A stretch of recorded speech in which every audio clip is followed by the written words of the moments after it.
In a kingdom of gilded towers and ancient laws, there lived a young king, his shoulders heavy with a crown he never asked for.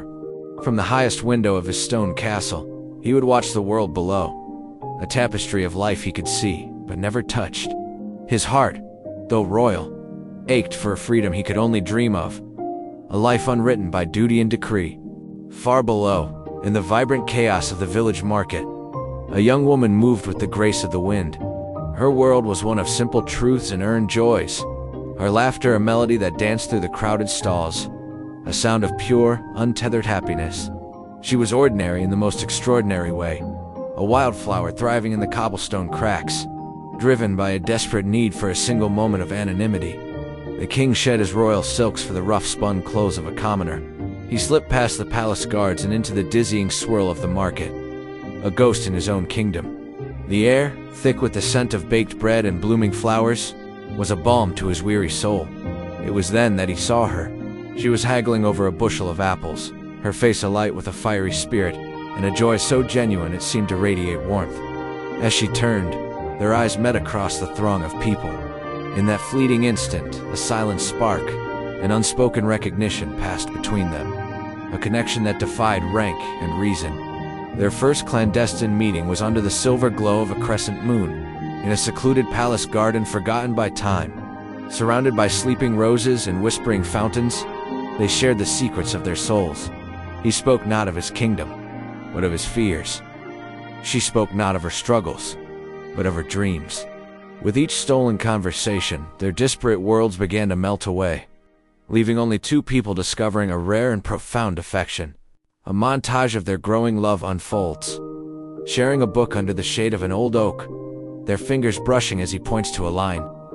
Her unrestrained laughter as he attempts to juggle fallen chestnuts. A quiet moment where her head rests gently on his shoulder, finding solace in the shared silence. The inevitable storm broke when a misplaced royal signet ring, a gift from the king, was discovered in the village. The truth, once a secret held between two hearths, became a scandal whispered in the palace corridors. The king's identity was laid bare, and the girl's world was shattered.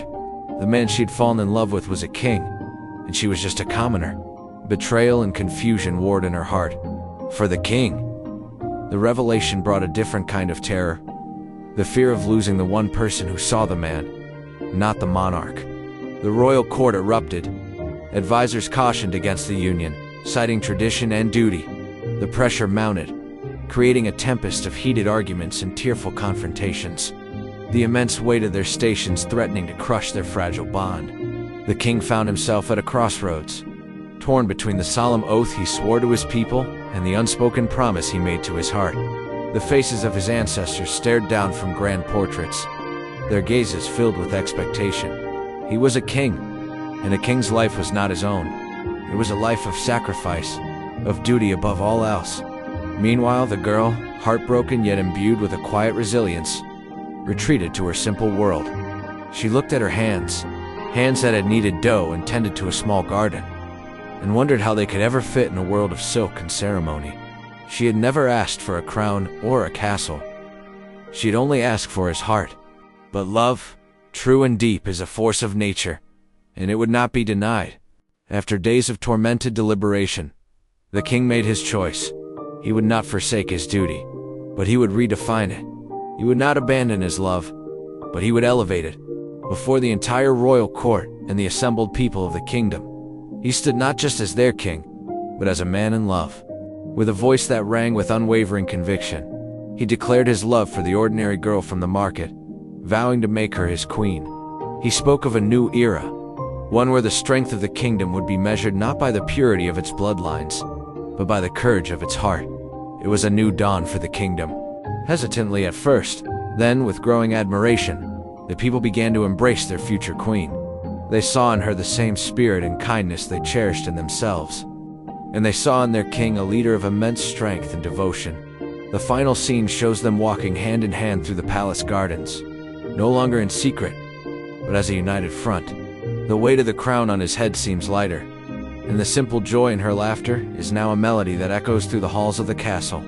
Together they gaze toward the horizon, their intertwined hands a symbol of a love that had not only conquered all, but had built a new and better world in its wake.